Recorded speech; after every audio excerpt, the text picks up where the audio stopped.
दलितों के ऊपर इस तरह के अत्याचार, यौन अत्याचार भी उनके घर में घुस करके उनके शारीरिक शोषण करने की दबंगों द्वारा लगातार होते रही है।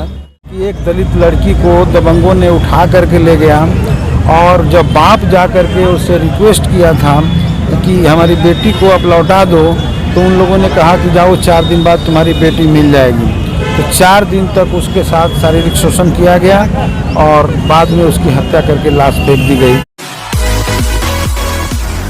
बिहार के अरवल जिला में ये ताज़ा घटना है, 2-3 दिन पहले घटना है। ये दलित महिला को प्रेम जो मतलब एक संबंध मतलब बनाना चाहता था, अगर वो महिला मने कर दी तो फिर जो दबंग किस्म के जो लड़के थे वहाँ के, उन्होंने रात में पेट्रोल सर छिड़क कर उसको सर जला दी, जिसमें उसकी माँ की मौत हो गई। जो सर अभी छोटी बच्ची है 2 साल के, अभी भी अस्पताल में अपनी ज़िंदगी और मौत सर जूझ रही है। सर अभी तक इसमें सरकार का सर कोई प्रतिक्रिया अभी तक नहीं आया सर। देखिए, दलितों के ऊपर इस तरह के अत्याचार, यौन अत्याचार भी उनके घर में घुस करके उनके शारीरिक शोषण करने की दबंगों द्वारा लगातार होते रही है।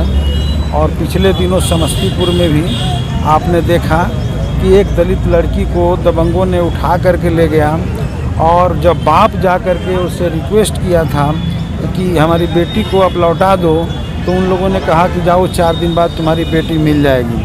तो 4 दिन तक उसके साथ शारीरिक शोषण किया गया और बाद में उसकी हत्या करके लाश फेंक दी गई। तो इस मुल्क के भीतर और इस देश राज्य के भीतर इस तरह की घटनाएं हो रही है, इससे हम इनकार नहीं कर सकते हैं। और जहां तक इस तरह की घटना जो भी हो, उसकी हम कड़ी शब्दों में निंदा करते हैं। हमारी पार्टी भाकपा माले और हम लोग इन सारी घटनाओं के खिलाफ लड़ करके ही यहाँ तक पहुँचे हुए हैं। तो हमारी लड़ाई तो जारी है।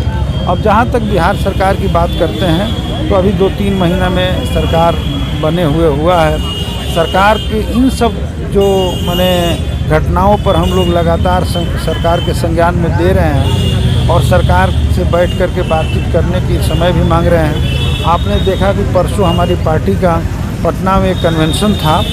दीपंकर भट्टाचार्य का स्टेटमेंट आपने सुना कि हम भाजपा जैसी ताकतों को, जो ब्राह्मणवाद को स्थापित करने वाली, देश में वंचितों, दलितों, गरीबों, पिछड़ों के हक अधिकार पर हमला करने वाली पार्टी है और देश को बांट करके राज करना चाहती है, उसको रोकने के लिए हमने इस सरकार का समर्थन दिया है। लेकिन इसका मतलब ये कतई नहीं है कि यह सरकार में भी गरीबों पर, दलितों पर अत्याचार होते रहेगा, महिलाओं पर अत्याचार होते रहेगा तो हम चुप बैठे रहेंगे, बल्कि हम उसके खिलाफ लड़ेंगे।